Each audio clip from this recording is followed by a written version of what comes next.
சும்மா எப்ப கூப்பிட்டாலும் அவன்கிட்ட இதே பேசிட்டு இருக்கே. 18 வயசு வரைக்கும் லீகல் கார்டியன் எங்க அப்பா, அது எழுதி கொடுத்துருக்கு, ரெஜிஸ்டர் ஆயிடுச்சு கோர்ட்ல. அடுத்தது எங்க அம்மா, அடுத்தது நான். சும்மா அவனை போட்டு டார்ச்சர் பண்ணிட்டு இருக்க கூடாது. அவன் இப்பதான் கொஞ்சம் ஒழுங்கா இருக்கான். அதுல இருந்து வெளியே வந்து இப்பதான் கொஞ்சம் நல்லா படிச்சுட்டு இருக்கான். சும்மா நோண்டிட்டே இருந்தா நீ, அதாவது உங்ககிட்ட தான் கொடுக்க முடியாது. 18 வயசுக்கு அப்புறம் எல்லாத்தையும் பார்க்கலாம். சும்மா நோண்டிட்டே இருக்க கூடாது. சரி, அவங்க மேல ஒரு மரியாதை இருக்கு, காப்பாத்திக்காங்க. 10 மடங்கு பண்ண தெரியும் இங்கேயும். சும்மா ஒரு இதோடி போயிட்டே இருக்கணும். எவ்வளோ மெசேஜ் போட்டுட்டு டெலிட் பண்ணி பார்த்துட்டேன், ஒரு மரியாதையா பேசுவான்னு சொல்லிட்டு. ஆனா எப்படினாலும் இதை இதுக்கப்புறம் மரியாதையா பேச முடியாது. அதாவது உங்க அக்கா இறந்து ஒரு வாரத்துக்குள்ளால அவனுக்கு போன் பண்ணி ஜோயல்கிட்ட உங்க அக்கா நகைய காணுதுன்னு கேட்க பத்தல. இதுக்கு வேண்டிதான் உங்க மாலாக்கா எங்களை கார்டியனா போட்டிருக்கு. புரிஞ்சா? ஏன்னா இதை விட எதுவுமே கிடையாது. இதை விட எதுவுமே சொல்ல முடியாது. ஏதோ அவங்க கடைசி நேரத்துல அவங்களுக்கு தோணி இருக்கு, அதனாலதான் இந்த கார்டியனா எங்களை போட்டது. ஏன்னா ஒரு வாரத்துக்குள்ளாலே அவனை போன் பண்ணி உங்க நகை இல்ல, நீங்க எங்கெங்க போய் என்னன்னா எல்லாம் விசாரிச்சீங்கன்னு எல்லாம் எனக்கு தெரியும். அங்க ஒவ்வொரு இடத்துலயும், பேங்க்லயும், கேனரா பேங்க்லயும், கேனரா பேங்க்ல ஐஓபிலயும் எல்லாத்துலயும் நீங்க பண்ணது எல்லாமே எனக்கு தெரியும். ஏன்னா இதுக்கு வேண்டிதான் எங்களை கார்டியனா போட்டது.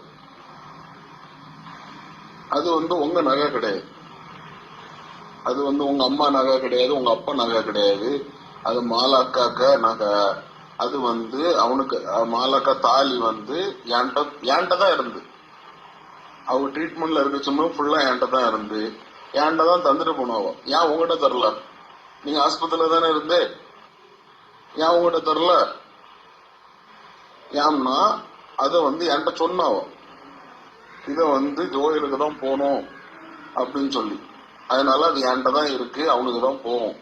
இது மட்டும் இல்ல, மாலாக்காக்க ஒவ்வொரு கம்மல் வரைக்கும் அவனுக்கு தான் போகும்.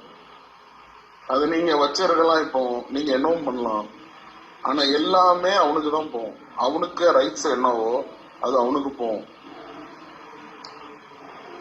நான் கூட கொஞ்சம் விட்டுலான்னு பார்த்தேன். சரி, ஏன்னா எனக்கே அவ்வளவு சொத்து இருக்கு, ஜோயலுக்கு நான் பாத்துக்கலான்னு பார்த்தேன். ஆனா அப்படி விட மாதிரி தெரியல. இப்போ ஒவ்வொன்றும் அவனுக்கு வரக்கூடிய ஒரு புடி மண்ணைய நான் வாங்கி கொடுத்துட்டு தான் போவேன். அவனுக்கு வர வேண்டிய எல்லாம் அவனுக்கு வரும். அது நான் எப்படி பண்ணுமோ லீகலா நான் பண்ணிக்கிட்டேன். ஏன்னா லீகல் கார்டியன் நாங்க தானே. எப்படி நான் அதை அவனுக்கு கொடுக்கணுமோ நான் கொடுத்துக்கிட்டேன். நோண்டி விட்டுட்டு நான் இனி விட மாட்டேன். அதை ஓவரா நோண்டக்கூடாது. நாங்க நிறைய பண்ணலாம், சரியா? நாங்க வெளியே இருக்கோம். வெளியே நாங்க டவுனுக்குள்ளால, சிட்டிக்குள்ளால இருக்கோம். எங்களுக்கு நிறைய கிரிமினல் எப்படி வேணாலும் கொண்டு போறோம். அந்த ஒவ்வொரு கிரிமினலும் கிடையாது, அவனுக்கு வேண்டிய அவனுக்கு வரக்கூடிய பங்கு அவனுக்கு போட்டு. எனக்கு சொத்துல 1% கூட உங்க சொத்து கிடையாது, அது மட்டும் தெரிஞ்சுக்காங்க. நீங்க காட்டுக்குள்ள வச்சிருக்கீங்க எவ்வளத்தையும். எனக்கு வீடே 10 கோடிக்கு மேல போகும். எனக்கு எனக்கு சொத்துல 1% கூட உங்க சொத்து கிடையாது.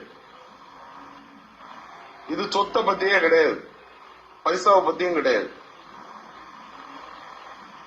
நான் எல்லாத்தையும் விட்டுலாம் தான் இருந்தேன், ஆனா இனி விட மாட்டேன்.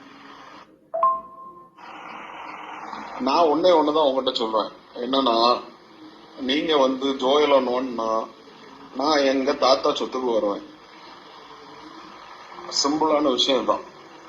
நான் இனி டெலிட் பண்ண போறது இல்ல, நிறைய போட்டு டெலிட் பண்ணியாச்சு. ஆனா இதுதான் உங்ககிட்ட சொல்ல, என்னன்னா உங்க அப்பா சம்பாதிச்சது கொஞ்சம் தான்.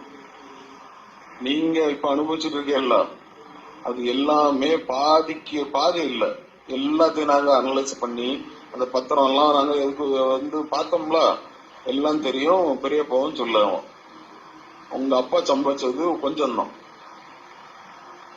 நான் வந்து எனக்கு எங்க தாத்தா சொத்துல எனக்கு பங்கு இருக்கு. நான் இனி வந்து நான் கேஸ் போடுவேன். இப்ப நீங்க ஒரு வீட்டுல இருக்கேல்ல, அவனை கூப்பிடுங்கல்ல, இது வந்து உன் வீடு இல்ல அங்க வந்துருன்னு. அந்த வீடு அது வந்து எனக்கு எங்க தாத்தா சொத்து. உங்க அப்பா சம்பாதிச்சது கிடையாது. நான் கேஸ் போடுவேன், நான் லீகல் நோட்டீஸ் அனுப்புவேன், நான் ஸ்டே வாங்குவேன். அந்த கேஸ் முடியாத வரைக்கும் அங்க யாரும் இருக்கக்கூடாதுன்னு. அந்த வீட்டுக்குள்ள யாரும் இருக்க மாட்டேன். நீங்க, உங்க பிள்ளை, உங்க ஒய்ஃப் யாருமே இருக்க மாட்டாவோ. நீங்க வந்து நோண்டுனா நானும் நோண்டுவேன். நான் வந்து பெருசா நோண்டுவேன், நீங்க தாங்க மாட்டேத. எல்லாருக்கும் வந்து சாப்டர் முடிச்சு விடுங்க.